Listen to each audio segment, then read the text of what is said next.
Alors cette exposition comprend à peu près 170 œuvres, dont 13 œuvres du Musée des Beaux-Arts, et l'ensemble des autres œuvres sont des prêts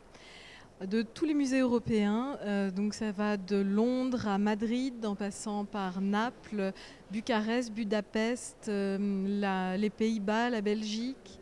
bref, de très nombreux prêts. Et les moyens humains qui ont été mis en œuvre, nous sommes deux co-commissaires, Guillaume Caserouni du Musée des Beaux-Arts de Rennes et moi-même, Flore Colette du Musée des Beaux-Arts de Nancy, sous le patronage de Michel Laclotte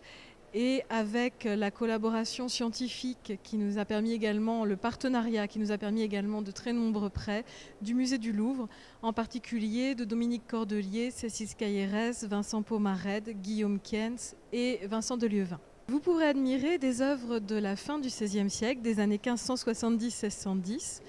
avec certains artistes très connus comme Giuseppe Arcimboldo ou encore comme Caravage,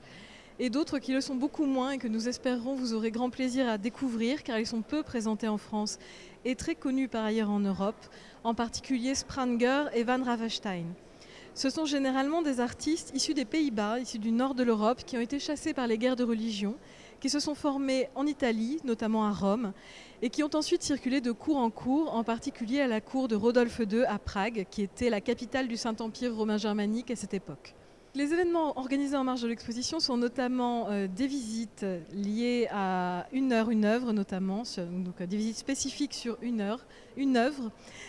Également un certain nombre de dispositifs de médiation à destination des enfants, comme des ateliers, mais aussi des adultes. Et vous aurez l'occasion de profiter de nocturnes pendant l'exposition, ainsi que d'un premier week-end gratuit qui vous permet de découvrir cette exposition en toute liberté.